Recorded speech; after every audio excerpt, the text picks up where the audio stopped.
First of all, I want to ask you some questions. Tell me, whenever you are in problem, whom do you call at first?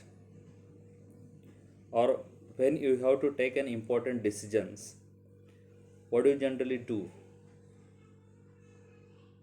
So you may do different activities.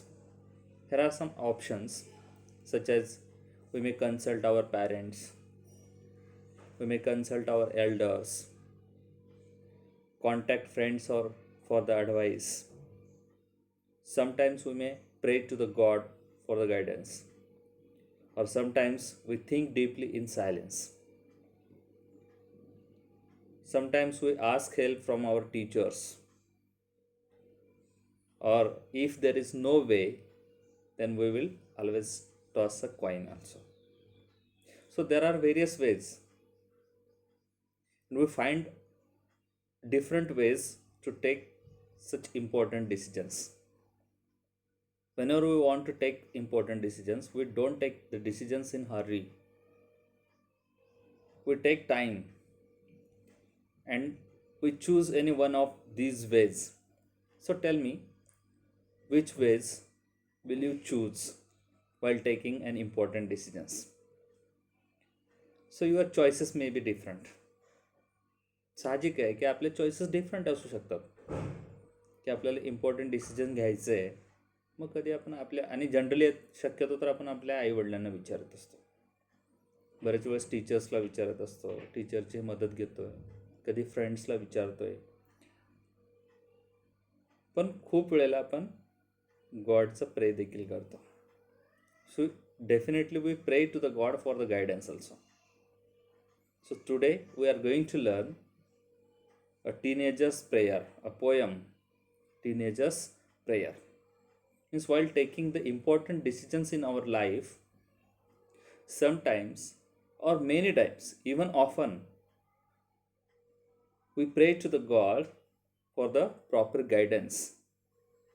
We don't want to take any risk, and we want to choose the right path in our way or in our life, and that's why we always seek the help from the God. साहजिक आहे की जीवनातला एखादा महत्त्वाचा आणि खूप important निर्णय जर आपल्याला घ्यायचा असेल तर आपण ईश्वराची प्रार्थना करत असतो की ईश्वरा मला सद्बुद्धी दे, जेणेकरून माझ्या जीवनामध्ये येणाऱ्या अडचणीवर मी मात करेन आणि योग्य तो निर्णय घेऊन मी पुढे सरकेन. हे असलं आपलं नेहमीच म्हणत असतो आपण ईश्वरास. असंच आपल्या टीनेजमध्ये जगणाऱ्या मुलांची ही पोएम आहे, टीनेजर्स प्रेयर. जे मोर्स या कवीने टीनेजरचा रोल प्ले केला आहे. while playing the role of teenage, they are praying to the God to help him to take the proper decision in his future life or in his teenager's life. Now the question arises, teenager's life is important or why it is important. आता एक सहज प्रश्न पडतो आपल्याला की याच वयामध्ये आपण प्रेयर करतो का, दुसऱ्या कोणत्या वयामध्ये प्रेयर करत नाही का? नाही, करतो. आपण सगळ्याच वयामध्ये प्रेयर करतो, पण टीनेजर्समध्ये खूप जास्त, आणि विशेष म्हणजे टीनेजर्समध्येच आपल्याला योग्य डिसिजन घेणं खूप जरुरी असतं. ते म्हणाले सर, लाईफमध्ये केव्हा पण डिसिजन घेणं हे इम्पॉर्टंट आहेच, आणि ते अचूक घेता आलं पाहिजे. हे बघा, टीनेजच्या पूर्वी आपण डिसिजन घेत नाही. We mostly depend upon our parents. आपण शक्यतो आपल्या पॅरेंट्सवर डिपेंड करतो. We are imitative in nature. आपण अनुकरण प्रिय असतो, आपल्या पॅरेंट्सला आपण फॉलो करत असतो. पण जसंही आपण टीनेजर्सच्या पुढे जातो, अडल्ट म्हटलं जातं आपल्याला, तेव्हा we are independent to take the decisions and we have much more experience also. आपल्याकडे खूप अनुभव असतो, आपण इंडिपेंडंट असतो, तो डिसिजन घेऊ शकतो. But teen age is the age where we are on the edge of childhood and adulthood. हे असं वय आहे की ज्या ठिकाणी आपण अशा उंबरठ्यावरती किंवा अशा सीमारेषेवरती उभे आहोत. एकीकडे आपलं चाइल्डहुड आहे तर दुसरीकडे आपलं अडल्टहुड आहे. आपण एक तर चाइल्ड पण नाही आणि एक तर अडल्ट पण नाही, आणि अशा सिच्युएशन ट्रान्झिटिव्ह स्टेटमध्ये, या ट्रान्झिटिव्ह स्टेटमध्ये आपण जेव्हा सफर करत असतो तेव्हा खूप इम्पॉर्टंट डिसिजन्स आपल्याला घेणं जरुरी असतं.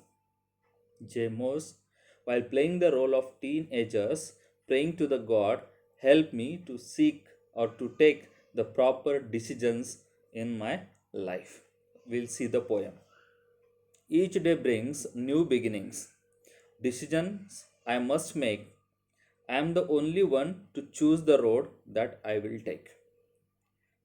We know, students, every day in our life is different, and every day comes with new challenges. And while facing that day, while facing the new challenges of the day, we must take the decision on our own. And we must take the right decisions on our own. And definitely, we are the only one who choose the road that we will take. साहजिक आहे की जेमोस हे सांगतोय की येणारा प्रत्येक दिवस नवीन challenges घेऊन येत असतो, नवीन डिफिकल्टीज घेऊन येत असतो, नवीन अडचणी घेऊन येत असतो, नवीन आव्हाने आपल्यासमोर येत असतात. आणि या आव्हानांना सामोरे जात असताना आपल्याला योग्य डिसिजन घेता आलं पाहिजे, आणि ते आपण स्वतःच घेणार आहोत. दुसरं कोणी आपल्याला हेल्प करणार नाही आहे, तर आपल्याला स्वतःला आपलं स्वतःचं डिसिजन घ्यावं लागणार आहे. आणि म्हणून डेफिनेटली गॉडला तो प्रे करतोय की मला ते योग्य डिसिजन घेता आलं पाहिजे. I can choose to take the road of life that leads to the great success, or travel down the darkened road that leads to the great distress. Means we have the two options, we have the two roads. One road will take you to the great success, another road will take you to the great distress. Whether we want to achieve the success or whether we want to achieve the distress, of course we always want to achieve the success, and so that if we take the right decision, then definitely we will achieve the success. If we take the wrong decision, we will go in distress. इथे जेमोस हा कवी सुद्धा सांगतोय की आपल्या जीवनामध्ये आपण जर योग्य निर्णय घेतला तर आपण खूप मोठं यश संपादन करू शकतो. पण आपला निर्णय जर चुकला किंवा आपण एखादा चुकीचा निर्णय जर घेतला तर आपल्या आयुष्यामध्ये फक्त स्ट्रेन आहे, स्ट्रेस आहे, पेन आहे, दुःख, निराशा, अपयश, या सगळ्या गोष्टींनी आपला रोड भरलेला आहे. म्हणून दोन मार्ग आहेत आपल्या जीवनामध्ये. एक मार्ग तुम्हाला यशाच्या शिखरावरती नेऊन पोहोचवणार आहे, तर दुसरा मार्ग तुम्हाला अगदी अपयशाच्या खाईमध्ये नेऊन डुबवणार आहे. आणि म्हणून तो योग्य मार्ग निवडण्यासाठी, तो योग्य मार्ग चूज करण्यासाठी आपले डोळे उघडे असले पाहिजे, सदसद विवेक बुद्धी आपली जागृत असली पाहिजे, तरच तो आपण योग्य निर्णय घेऊ शकतो. And so the poet request to the God, I can choose to take the road that leads to the great success, and for that the poet requests to the God, please open up my eyes, dear Lord, that I might clearly see. Help me stand for what is right, bring out the best in me. And so in the role of teenager, the poet requests to the God to open his eyes, because of that, or so that he might clearly see and stand for what is right and bring about the best in his.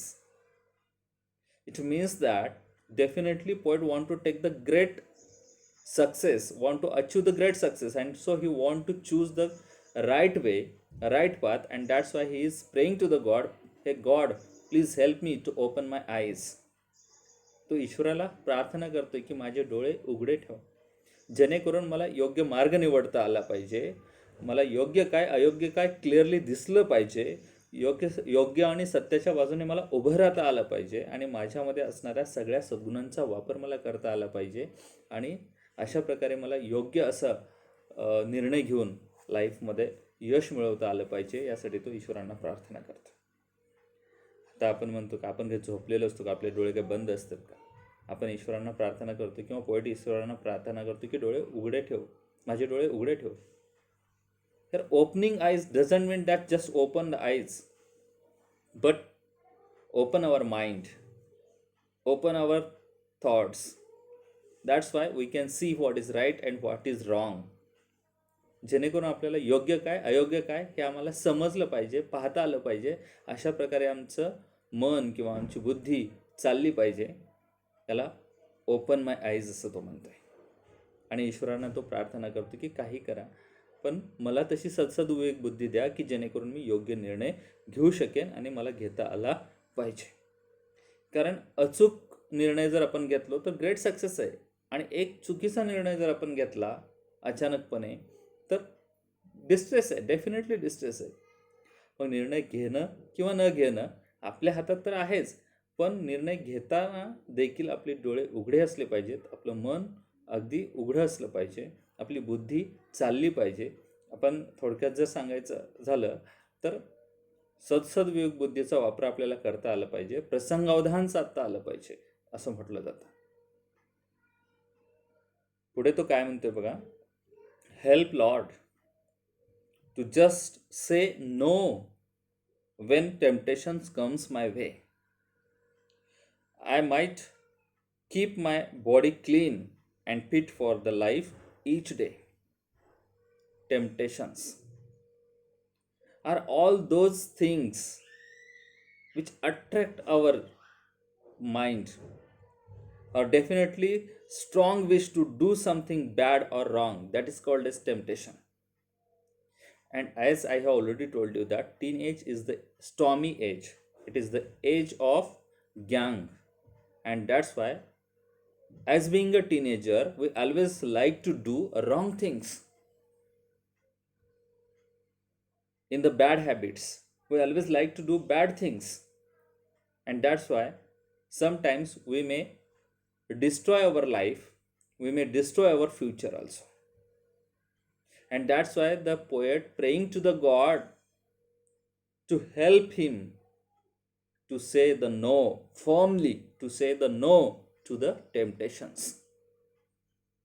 जसं मी आता म्हटलं तुम्हाला की teenagers ही जी अवस्था आहे, किशोर अवस्था जी आहे, ही अशा प्रकारची अवस्था आहे की ज्या अवस्थेमध्ये किंवा ज्या वयाच्या या टप्प्याला स्टॉमी एज असं म्हटलं जातं, वादळी जीवनाचा टप्पा असं म्हटलं जातं, किंवा जे मी आता म्हटलं तुम्हाला की एज ऑफ गँग असं म्हटलं जातं. याला टोळीचं वय किंवा टोळीयुग किंवा आपला तो टप्पा असं म्हटलं जातं जीवनाचा, की ज्याच्यामध्ये आपण खूप सारे मित्र कंपनी करून राहत असतो. आणि त्या मित्रांच्या कंपनीमध्ये राहत असताना खूप साऱ्या नको त्या वाईट गोष्टींच्या आहारी जाण्याची शक्यता सर्वात जास्त असते. आज आपण पाहतोय हातात सिगारेट घेऊन गाडीवरती थांबून सिगारेट ओढणं एक स्टाईल बनली. मुलांच्या सोबतीला गेलं की मुलं, आपण जर एखाद्या हॉटेलमध्ये गेलात आणि दूध मागवलं प्यायला तर ते हसतात आपल्याला, लहान बाळासारखं दूध मागवते काय, चहा पिलं पाहिजे, कॉफी पिली पाहिजे, आणि कधी कधी तर सांगतात की याहीपेक्षा लिक्वर पिलं पाहिजे, ड्रिंक केलं पाहिजे. अँड काय होत चाललंय की हे जणू काही स्टाईल बनत चालले आहे. जीवनाचा म्हणजे एक हाय प्रोफाईल जीवन जगण्याचा हाय प्रोफाईल जीवन जगण्याची पद्धत आहे असं समजलं जात आहे. पण हे सगळं चुकीचं आहे. All these are temptations. आणि आपण जर एकदा त्या टेम्पटेशनच्या आहारी गेलो तर आपल्या जीवनाचं वाटोळं होऊन जातं, आपलं जीवन उद्ध्वस्त होऊन जातं. आणि म्हणून तो ईश्वराला प्रार्थना करतोय, हे God give me the strength, that's why I can say no firmly to the temptations. आणि याच पद्धतीनं I might keep my body clean and fit for the life each day. आणि म्हणून माझं शरीर सदृढ आणि अगदी स्वच्छ मला ठेवता आलं पाहिजे. या सगळ्या टेम्पटेशनला मला नो म्हणता आलं पाहिजे. एवढी दृढता, एवढा दृढ निश्चय माझ्यामध्ये बांधला पाहिजे. अशा प्रकारची कृपा तू माझ्यावरती कर, असं तो ईश्वराला म्हणतोय. When my teenage years are over, I know that I will see that life is lived its very best with you walking next to me. With the confidence, the poet says to the God, when my teenage will be finished, or at the end of teenage, I would come to know I have lived my life, I have lived my teenager's life in the best way, in the healthy way, because only you were with me.